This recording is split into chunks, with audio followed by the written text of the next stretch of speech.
श्री गौरीशंकर बिसेन जी से कराई और मेरा नाम विशिष्ट अतिथियों की सूची में ढेर सारे लोगों के साथ डाल दिया, जिसमें इनके भाजपा के जिला अध्यक्ष और पूर्व अध्यक्ष नगर पालिका बहुत सारे लोग थे। तो वही प्रोटोकॉल का फिर उल्लंघन किया और ऊपर से फिर उन्होंने सीनाजोरी करने का काम किया। भारती ठाकुर जी अनाप शनाप बयानबाजी कर रही कि हम तो जिनको बुलाना होगा हम उन्हीं को बुलाएंगे, सामने वाले सुन ले। हम दिन में तो तुम्हारे घर की संस्था है नगर पालिका, अपने घर के शासकीय घर के निजी कार्यक्रमों में आप जिसको बुलाना बुलाइए, लेकिन शासकीय कार्यक्रम में अगर आप प्रोटोकॉल का पालन नहीं कर सकते तो आपको भी संवैधानिक पद पे बैठे रहने का कोई अधिकार नहीं। मेरा स्पष्ट कहना है, जहां प्रोटोकॉल का उल्लंघन होगा वहां अनुभव मंजारे तो जरूर बोलेगी, क्योंकि अनुभव मंजारे के साथ 2.5 लाख जनता का सम्मान जुड़ा है। और अगर मैं अपनी जनता को अपमानित करती हूँ तो मुझे भी फिर 1 मिनट अपने पद पर बैठे रहने का कोई अधिकार नहीं है। तो ये जो पत्रकार वार्ता कल की गई है, ये बहुत हास्यास्पद पत्रकार वार्ता मैं कह सकती हूँ, क्योंकि नगर पालिका के अध्यक्ष पति ने पत्रकार वार्ता की है। तो यहीं से आप समझ लीजिए कि कितना उनका कहना चाहिए नगर पालिका में दखल किस तरह से, हद से ज्यादा। वहां नगर पालिका में जो सीएमओ इनके मनमानी के खिलाफ आवाज उठाता है उसके खिलाफ भी कार्रवाई करवा देते हैं। आपको तो पता है क्या हुआ था पिछले दिनों। अभी जो नगर पालिका के सीएमओ आए वो भी डरे सहमे से काम कर रहे हैं, उनको भी लग रहा है मेरे ऊपर कहीं गाज ना गिर जाए। उनको कोई भी काम के लिए फोन करो तो जी करवा दूंगा, जी हो जाएगा, होता कुछ नहीं है। तो नगर पालिका पूरी अक्षम है, काम कुछ हो नहीं रहा, पूरा बंदरबाट चल रहा है। मैं फिर कह रही हूँ कि सुरजीत सिंह ठाकुर अगर मेरे ऊपर आरोप लगा रहे हैं तो आमने सामने बैठ के मेरे से चर्चा कर लें, पूरा दूध का दूध और पानी का पानी हो जाएगा। मैं तो प्रामाणिक बात करती हूँ, पूरी प्रमाण सहित बात करूंगी। मुझे सुरजीत सिंह ठाकुर जी से या उनकी श्रीमती जी से कोई व्यक्तिगत दुश्मनी नहीं है।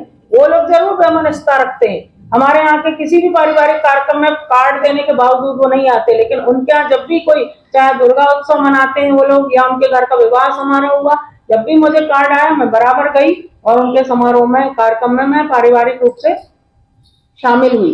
तो ये आपके सामने स्पष्ट है ये लोग किस तरह से सोच रख के काम कर रहे हैं। मुझे तो काम करना है, क्षेत्र का विकास करना है, राजनीति का चश्मा लगा के मैं बिल्कुल नहीं देखती। जब पार्टी का काम होगा, जब चुनाव की बात आएगी तो मैं अपने झंडे के नीचे एक सिपाही के रूप में ईमानदारी से खड़ी हूँ, लेकिन जब विकास कार्यों की बात होगी, काम करने की बात होगी, तो मैं तो चाहूंगी कि सर्वदल के लोग मिलकर काम करें। अगर मैं इसलिए तो बोलेंगे तो पार्टी की तरफ से कोई कार्रवाई ना हो जाए। तो इनकी हालत तो ऐसी ही समझ लीजिए कि ये अब जनता में जाके जरा वोट लेके और जीत के बताएं।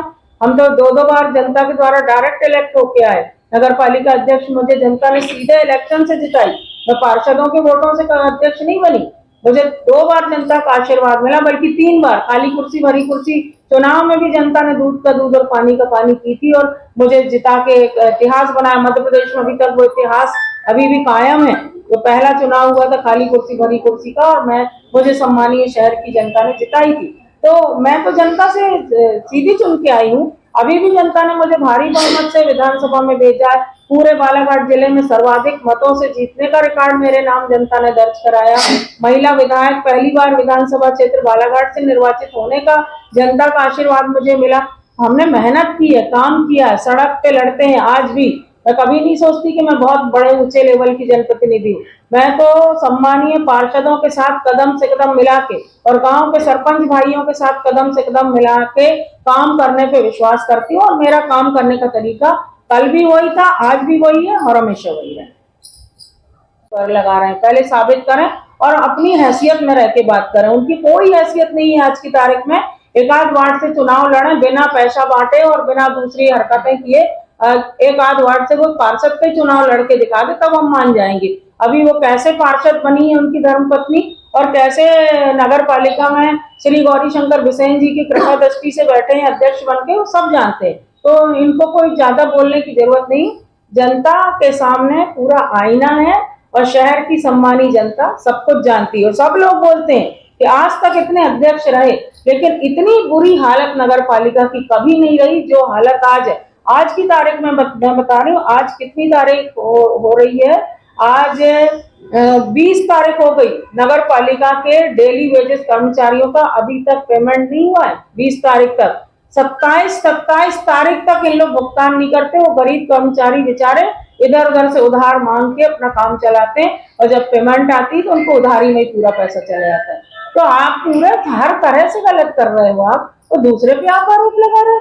मेरा क्षेत्र है, मैं 12 बजे रात को भी जनता की सेवा करने के लिए तत्पर रहती हूँ, चाहे वो भरवेली हो, चाहे लाल बर्रा हो, चाहे जाम हो, चाहे खमरिया हो, चाहे बालाघाट शहर का कोई भी वार्ड हो, मैं जनता की सेवा में तत्पर हूँ। और नगर पालिका क्षेत्र में जितने भी काम हो रहे हैं उनको देखना, उनमें अपनी योगदान देना या अपनी भागीदारी दर्ज कराना, ये मेरी जिम्मेदारी है, मैं अपनी जिम्मेदारी को निभा रही हूँ। आप सही हो तो मेरे साथ चलो ना किसी वार्ड में। आज तक बता दें भारती ठाकुर जी कहीं गई मेरे साथ किसी वार्ड के विजिट में? बल्कि अधिकारियों को डराया जाता है, कर्मचारियों को, इंजीनियर्स को डराया जाता है, कार्रवाई होगी। आपको याद होगा जब मेरा निर्वाचन हुआ उसके बाद मैंने पहली बैठक लेना चाहिए नगर पालिका में, तो कितना इन लोगों ने तमाशा किया था कि नगर पालिका में विधायक बैठक नहीं ले सकती, हाँ बैठक लेना है तो कहीं और लें, यहाँ नहीं बैठक होगी। सीएमओ को डराया गया कि आप बैठक में नहीं जाना, पूरे अधिकारियों को मना कर दिया गया कि आप बैठक में नहीं जाना। सम्मान समारोह हमारे पार्षद दल ने तय किया कि हमको सम्मान करना है क्षेत्रीय विधायक का, तो सम्मान के कार्यक्रम से सारे अधिकारी बड़े लेवल के सारे नदारद कर दिए गए।